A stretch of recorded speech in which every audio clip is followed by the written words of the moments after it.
Hello and welcome back.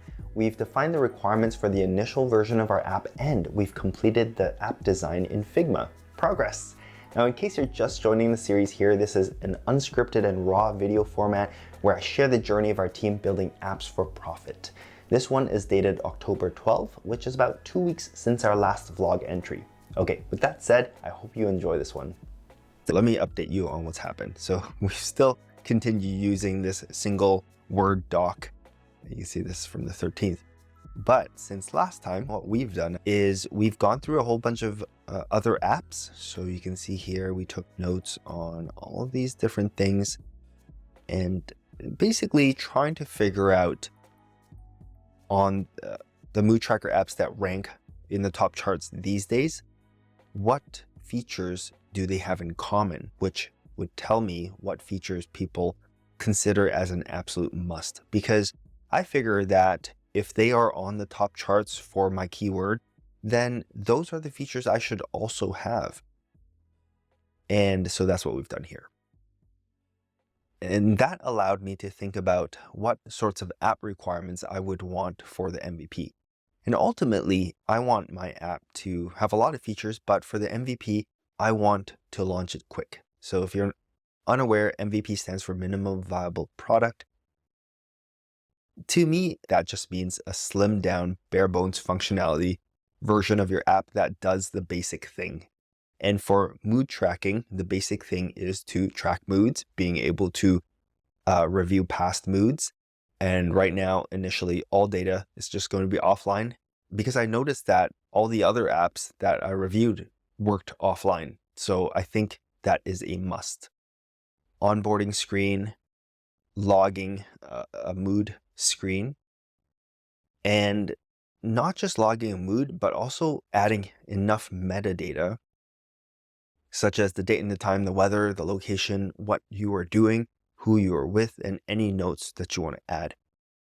The reason I want the ability to add all these pieces of metadata is to give us enough data to analyze so that we can observe patterns and say things like, when the weather is sunny, you are usually feeling really joyful. Or at this certain location, it seems like you get really sad. Or when you're usually with this person, you get mad a lot. Or maybe when you're doing this activity, you feel this way. And that's just analyzing the data that you log over time, if you are logging this metadata as well. The challenge is, how do we figure out a standardized way of entering these things? Because I have no way of knowing who are the people in your life. So I can't exactly provide a drop down. I don't know what locations you would consider using the app. Like, these are not locations like you're at this lat long or that lat long, or in this city or that city. It's more of, I'm at home, I'm at work, I'm at the park, I'm at the swimming pool. Things like that that are more relatable to you in your daily life. The same thing with activities. There's so many activities, right? I can't provide a list of 1,000 activities, and even that might not be enough to cover all the activities that people can do. So we have to figure out a way to enter it in a standardized way, because if we just provide a text box that you can type anything as your activity, it's hard for the computer to understand that two different strings, let's say walking and out for a walk, that they actually mean the same thing. AI could probably do that, but I haven't even thought about how we would do that analysis in the background. I just think that if we could do that, it'd be cool. And I think we can. I just don't exactly know how just yet. That's fine. I'm sure we can figure it out. And then in terms of insights, your profile, your photo, this is basic stuff, but some stats. Or what's your longest streak that you've been logging, the strongest emotion you felt in the last 30 days, and also some of those insights that we just talked about relating your metadata to your moods, but that would require more data to be logged first. And then setting screen and some ideas for future versions. I ended up having to move a lot of the stuff from up here, like features I wanted to build right now, to down here, features for future versions. simply because I wanted to launch this thing as fast as possible so that we don't lose momentum and the project doesn't die. I think different people will approach it different ways. Some people will want to go like a really polished route, beta test the hell out of it, and then have this big launch party and roll out the red carpet type of thing.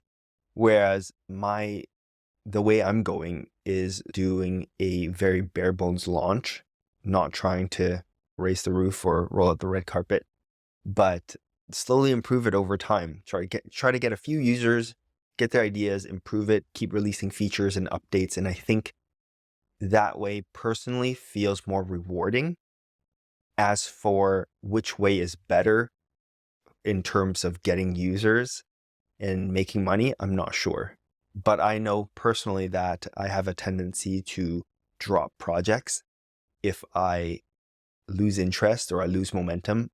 They won't even happen. So I need to make this cycle short enough that I can get this out the door and get some feedback, get some results, see some return.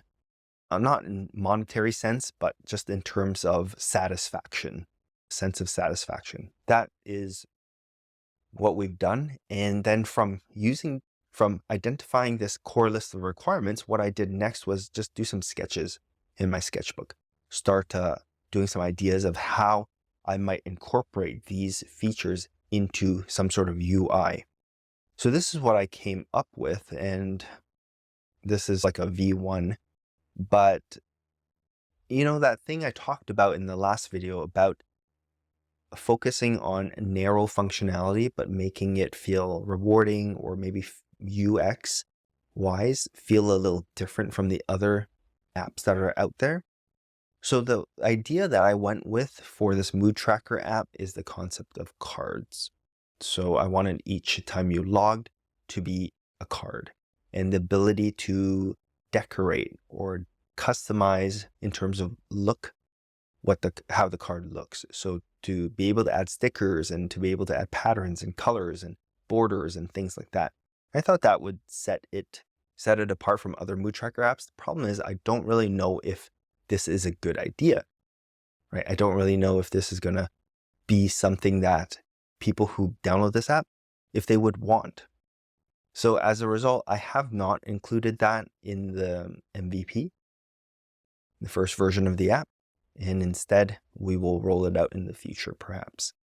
But for now, you would record your mood like this. You would have a calendar view where it would circle different dates that you've logged, and you can tap on those dates to then open up that entry. You can scroll up and down to go through entries, and inside the screen that sort of looks like this. So what I did next after coming up with this is to create a set of wireframes from this, because this is just rough ideas on a sketchbook. We have a team here, and so I was able to just pass the set of requirements along with my rough sketches to the designer, JC, and he came up with a V1 version of screens. Now, if you were doing this yourself, you would have to do this part yourself as well through Figma, but trust me, Figma isn't hard to learn. I think that you'd be able to spend a couple of hours and get the hang of it and start building this out. Now, these pieces right here, like a lot of these pieces that you see, don't have to be individually designed. Like these pieces right here, let me zoom in a little bit. A lot of these are standard iOS UI things, like this date picker or this keyboard. And I don't think it's in this file, but there's another file. There's a template that you can download for Figma for iOS components, and you can literally grab pieces from there and drag it and drop it into your design. So like this, for example, this picker right here, that's a standardized thing. You don't have to build that in Figma. You just drag and drop it into here. So a lot of these things are drag and drop. You just have to decide the layout and the components to use. So I'm not going to walk through every bit of this, but I do want to say that just seeing it laid out in this form actually raised a couple of problems. And they were not things that I could identify by looking at this list of requirements or through the sketches that I did. So by seeing it like this, I was able to see, oh man, entering this metadata is going to be a problem. Like, how are we going to do this in a standardized way? It also brings up communication gaps between yourself as the app owner, perhaps, or business owner, to the designer or to any developers you might have. Anything lost in translation. Because I identified that, oh, my designer thought location meant like a city, right? But that's not what I thought of location. I thought of location as like workplace or home or park, like we talked about. So this is a good exercise to identify things like that as well. So here, for example, searching for a location, he was thinking about, I don't know, something on a Google map, for example, to be able to search actual establishments and locations, art galleries or whatever. That wasn't what I was looking for. Microphone to, definitely I didn't talk about any sort of microphone sort of input. So this is a good way to identify this, but this is not the finalized thing. Also, JC jumped ahead a few steps because usually we would take the sketches and turn it into like really low fidelity wireframes that are just like boxes so you can see where things are laid out.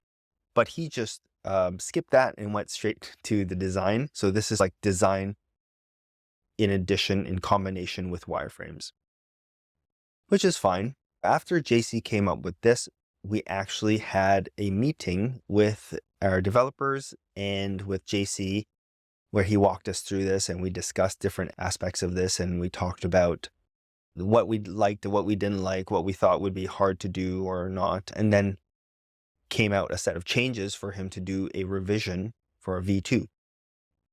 In the meantime, we also identified some of the technical challenges that we might face. For example,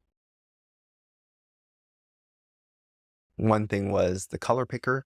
I don't think we have popped up a color picker like this before, and even though this is supposed to be a standard iOS control, we haven't really worked with this before. The other thing is the calendar component. I was wondering if there was an iOS calendar component that we could use. Our team wasn't sure, and things like that. We just logged those things as question marks.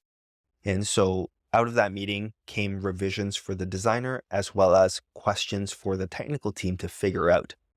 So are there components that we can use, third-party components or first-party iOS components? If not, do we have to build our own? Let's prove out some of the functionality. We were talking about using Swift Data to do, right here, Swift Data to do offline logging. So let's create a POC or a proof of concept of using Swift Data and just logging a bunch of things and letting the user modify certain things. Another developer has gone off to build that in a test Xcode app, just a test project to use Swift Data to do some of this logging of these different data types.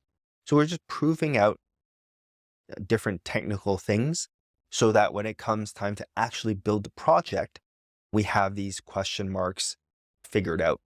So that's where we are right now. The other thing is that we identified that in iOS 17, there is a built-in mood tracker app called State of Mind. And it looks something like this. Choose how you're feeling right now. This is timing, but we went through it. We identified some of the things that it doesn't do so well. And it looks nice though, and it's integrated, so that's awesome. And it's also integrated with HealthKit. That means that if someone is using this app, that mental well-being data is being tracked in HealthKit right here. That also means that we can pull that HealthKit data into our app so that if you were using iOS 17's State of Mind, Apple's mental well-being tracking app, we'd be able to grab that data and then pre-populate in our app. So it doesn't cannibalize all mood tracker apps, I would say. I don't think that was the point that what Apple was trying to do. They weren't trying to make all mood tracker apps irrelevant in the App Store because it is very limited in what it can do. So there is opportunity still for mood tracker apps in the App Store. If anything, this exposes more people to using something like this, and perhaps when they want more functionality or better analytics for their moods, they might search the App Store. If anything, this might increase awareness of this sort of thing. So that I'm trying to see that as a good thing rather than a negative thing. So that's where we're at right now. All right, that's the update. Thanks for following along, and I will update you when we make more progress in the project. All right, see you later.